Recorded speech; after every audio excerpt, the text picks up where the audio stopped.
अस्सलाम वालेकुम व्यूअर्स, मैं हूं शाकिर सोलंकी। व्यूअर्स, इमरान खान का खेल खत्म हो चुका और इमरान खान के इक़्तिदार की कश्ती डूब चुकी है। इमरान खान इस वक्त वजीर आज़म नहीं रहे। अपोजिशन जमातों की तहरीक अदम एतमाद उनके खिलाफ कामयाब हो गई। 174 वोट कास्ट हुए हैं तहरीक अदम एतमाद के हक में, जबकि 172 वोट चाहिए थे, दरकार थे। और अपोजिशन के पास टोटल 176 वोट थे, जिनमें से कास्ट 174 हुए। कौन कौन से दो वोट और यानी दो मेंबरान नहीं थे या वोट कास्ट नहीं किया, वो भी बताऊंगा। और इसके अलावा इमरान खान के जाने का किस तरह का एक ड्रॉप सीन हुआ है, किस तरह गए हैं, और जाने से पहले तहरीक अदम एतमाद पर वोटिंग से 10 मिनट पहले तक भी या 10-15 मिनट पहले तक भी कोई कंफर्म नहीं था।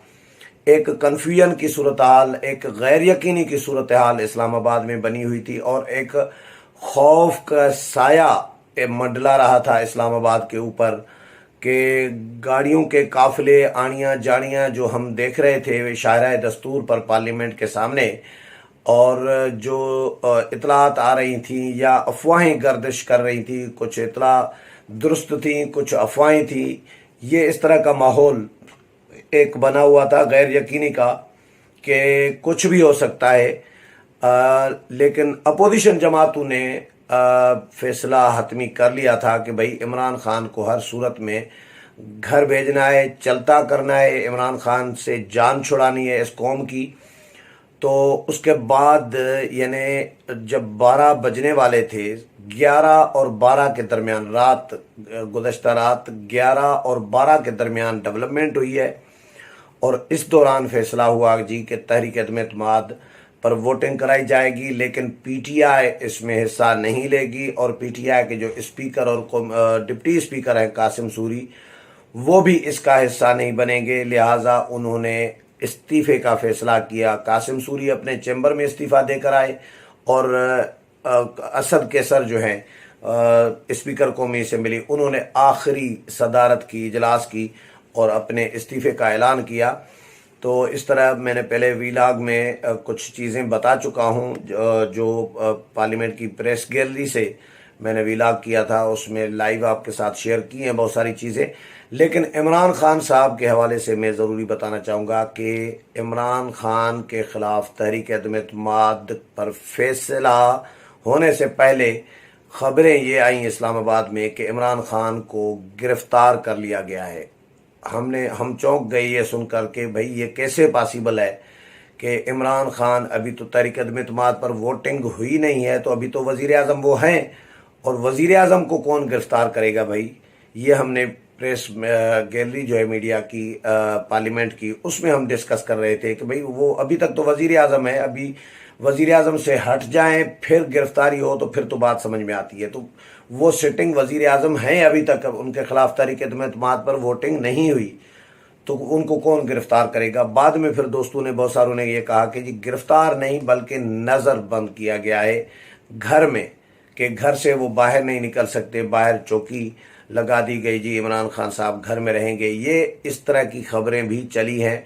और उसके बाद इमरान खान के ख़िलाफ़ तहरीक अदम एतमाद का फ़ैसला हुआ है और जो पीटीआई के दो मेंबरान थे, स्पीकर कौमी असेंबली और डिप्टी स्पीकर, इन्होंने फिर इस्तीफ़े का फ़ैसला किया। तो अयाज सादिक के हवाले ये मामला किया गया कि अयाज सादिक के इजलास की सदारत करेंगे। अब आगे प्रोसेस जो है वो अयाज सादिक चलाएंगे और उसके बाद नए स्पीकर का इंतखाब होगा, डिप्टी स्पीकर का इंतखाब होगा। पहले वज़ीर आज़म का, नए वज़ीर आज़म का यानी शहबाज शरीफ का, नया कायद ईवान जो है शहबाज शरीफ, उनका इंतखाब होगा।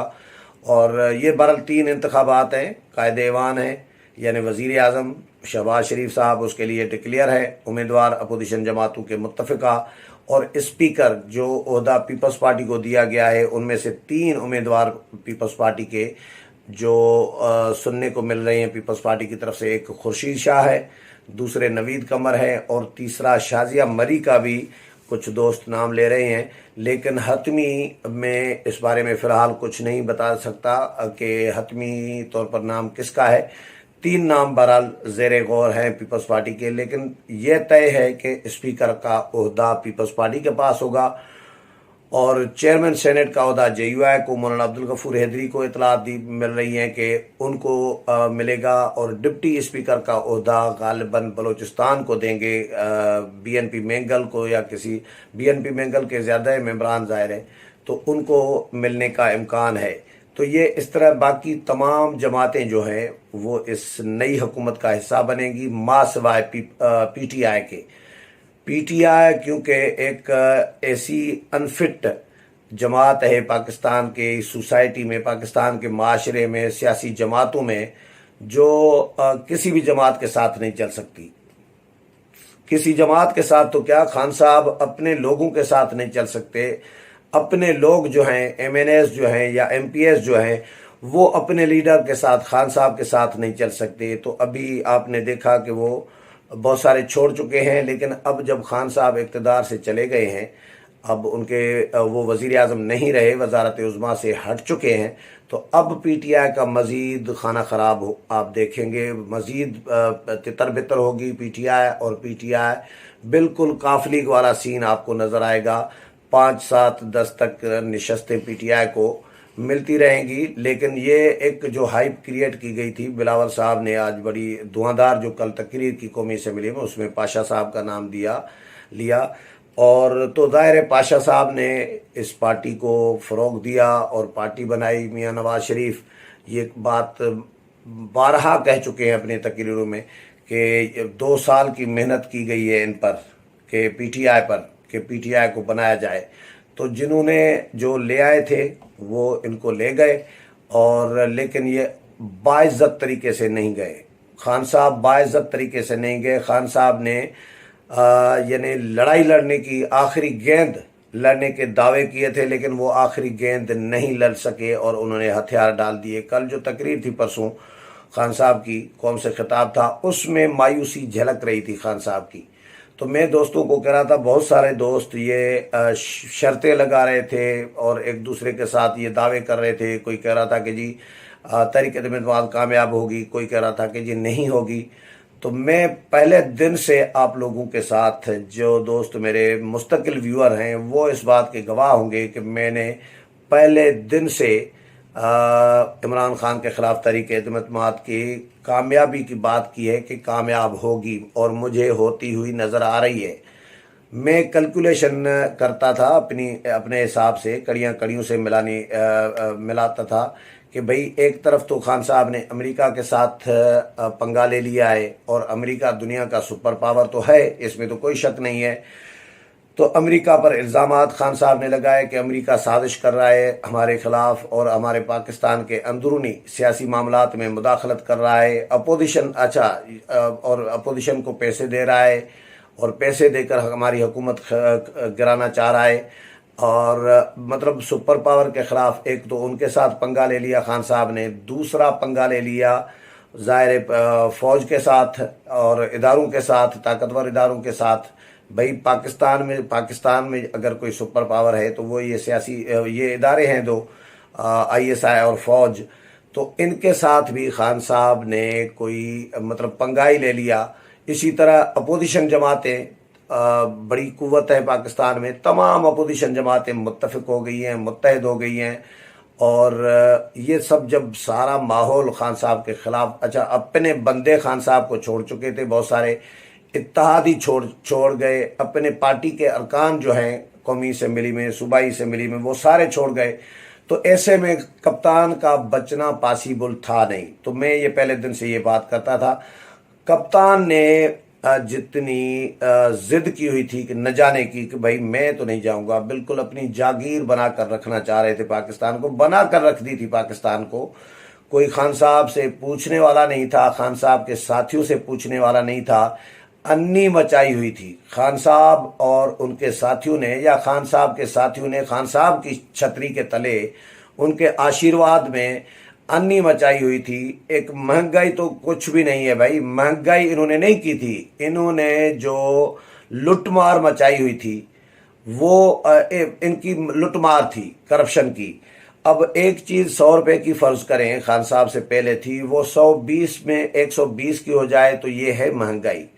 लेकिन जब एक चीज़ 100 रुपए की है और वो 500 रुपए की हो जाए या 400 रुपए की हो जाए तो ये महंगाई तो नहीं है भाई, ये तो लुटमार वाला काम हो गया। आप समझ सकते हैं मेरी बात। इसको महंगाई वो होती है जो 100 रुपए में से चलो 110 हो गई या 120 हो गई एक चीज़, इसको महंगाई कहा जाता है। लेकिन पीटीआई के दौर में ऐसा कुछ नहीं हो रहा था। पीटीआई के दौर में जो 100 रुपए की मेडिसिन मिलती थी वो 400 रुपए हो गई अचानक, या 500 रुपए तक पहुंची। 400 गुना चीज़ें इन्होंने मेडिसिन महंगी की। और इन्होंने करप्शन स्कैंडल इनके सामने आए मालूम, जो बा से लेके बीआरटी और रिंग रोड स्कैंडल, चीनी, आटा और ये जो शुगर और ये जितने भी बुहरान थे, तो ये बड़े मेगा करप्शन स्कैंडल खान साहब के और उनके साथियों के खिलाफ आए, लेकिन कोई पूछने वाला नहीं था। अब खान साहब इक़्तिदार क्यों नहीं छोड़ना चाह रहे थे? वो इसलिए नहीं छोड़ना चाह रहे थे क्योंकि खान साहब को खौफ था कि मैं अपोजिशन में चला गया तो मैं तो रगड़े में आऊँगा भाई, नून लीग तो मुझे नहीं छोड़ेगी। जितना मैंने इनके साथ जुल्म किया है, नून लीग वाले इनको समझाते थे खान साहब इतना जुल्म करें जितना खुद भी बर्दाश्त कर सके। खान साहब में जुल्म बर्दाश्त करने की हिम्मत और सकत है ही नहीं। एक दफ़ा मुशर्रफ दौर में कोई एक रात थाने में गए थे शायद, तो मुझे याद है गिरफ्तार तो हुए थे, 1 या 2 दिन या बहरहाल कम से कम टाइम रहे थे। तो वो आज तक वो नहीं भूले। आज भी परसों भी जो खिताब किया कौम से, उसमें उसका जिक्र कर रहे थे। 1000 मरतबा इसका जिक्र कर चुके हैं जी, मैंने बड़ी कुर्बानी दी है, मैंने जेल काटी है। तो ये खान साहब के दावे थे। तो खान साहब को परेशानी थी कि नून लीग वाले रगड़ा देंगे, मुझे तो नहीं छोड़ेंगे। और मेरे करीबी जो साथी हैं, जो किचन कैबिनेट थी खान साहब की, ये मुराद सईद, ये फवाद चौधरी, तो शहबाज गिल, जो तर्जुमान, जो प्रोपेगेंडा एक मशीनरी थी पीटीआई की, इनको नून लीग नहीं छोड़ेगी, ये खान साहब को खदशात थे। तो खान साहब ने कोशिशें की, राब्ते शाब्ते की कि किसी को सालिस इदारों में से किसी को डाल दें और नून लीग के से बात करें, ये मुझे श्योरिटी मिले, कोई ज़मानत मिले कि मुझे नून लीग कुछ नहीं कहेगी, मुझे माफ़ कर देगी, या मेरे ख़िलाफ़ कोई पर्चा नहीं करेगी, मुझे विक्टिमाइज़ नहीं करेगी, या जेल नहीं भेजेगी। ये खान साहब ने 3 वज़रा को भेज दिया था मुक़्तदर हलकों के पास के श्योरिटी लेके दे, ज़मानत लेके दे। लेकिन उन्होंने कहा कि भाई हम तो न्यूट्रल हैं। हमने जब कहा कि भाई हम न्यूट्रल हैं, सियासी जमातें जाने आप जाने, ये आपका पार्लियामेंट का मामला है, सियासी जमातों का मामला है, तो उस वक्त खान साहब ने तो गालियां दी थी इनको कि न्यूट्रल तो जी जानवर होता है। तो इस तरह के और हमले इन्होंने सोशल मीडिया के ज़रिए बहुत सारे कराए। तो बहरहाल सुप्रीम कोर्ट का मामला आ गया। जब सुप्रीम कोर्ट ने सुओ मोटो लिया आइन शिकनी का, इमरान खान ने जो आइन शिकनी की, कासिम सूरी ने जो तहरीक अदम-ए-एतमाद पर वोटिंग न करा के आइन शिकनी की और रूलिंग दे दी अपोजिशन जमातों के कायदीन को, तमाम मेंबरान को जो इमरान खान के ख़िलाफ़ तहरीक अदम-ए-एतमाद लाए थे, उनको गद्दार करार दे दिया। इतने बड़े बड़े बिलंडर इन्होंने मारे। इससे पहले गद्दारी का इल्ज़ाम, गद्दारी का बल्कि मुकदमा नवाज शरीफ, शहबाज शरीफ, शाहिद खाकान अब्बासी, वज़ीर आज़म आज़ाद कश्मीर उस वक़्त के जो थे, राजा फारूक हैदर समेत नून लीग के तमाम वफाकी काबीना के मेंबरान के ख़िलाफ़ पीटीआई गद्दारी का मुकदमा दायर कर चुकी है। तो अब इसकी भी तैयारी कर रही थी, कभी मुकदमे की तैयारी, कभी गिरफ्तारियों की तैयारी, कभी सिंध हाउस पे हमले, कभी पार्लियामेंट लॉजेस पे हमले। तो ये खान साहब ने कोई कसर नहीं छोड़ी। जितना का खान साहब कुछ कर सकते थे वो उन्होंने कर दिया। कभी जरदारी को अपनी बंदूक की नोक पर रख रहे हैं जी, निशाने पर रख रहे हैं। तो ये खान साहब का मतलब ज़ातियात में चले जाना, ज़ाती दुश्मन की तरह अपोजिशन जमातों को, सियासी जमातों को डील करने का नतीजा है कि खान साहब आज इक़्तिदार में नहीं रहे और इक़्तिदार उनसे छिन चुका है और अपोजिशन जमातों ने ही छीना है। और मैं एक और भी हवाला देता था आप लोगों के साथ कि भाई मैं जरदारी साहब, मौलाना फजल रहमान और नवाज शरीफ का, कि एक तो अगर खान साहब के ख़िलाफ़ तहरीक अदम-ए-एतमाद कामयाब न होनी होती तो आसिफ अली जरदारी बिल्कुल मैदान में न उतरते। हाँ, इस एक शर्त पे उतर सकते थे, उसमें अगर जरदारी साहब की कोई गेम होती जो खुद को फ़ायदा देना चाह रहा होता और अपोजिशन का नुकसान करना चाह रहा होता तो फिर वो अलग बात थी। लेकिन ये प्योर ऐसा लग रहा था कि जरदारी साहब ने इमरान खान को हटाने का टारगेट बनाया था अपोजिशन जमातों को मिलाकर, और मौलाना फजल रहमान और नवाज शरीफ को इसीलिए उन्होंने तहरीक अदम-ए-इत्तेमाद की हिमायत की, क्योंकि उनको 100% 100% यकीन आ गया था कि तहरीक अदम-ए-इत्तेमाद कामयाब होगी। अगर उनको यकीन 100% न होता तो वो तहरीक अदम-ए-इत्तेमाद पर राज़ी बिल्कुल भी न होते।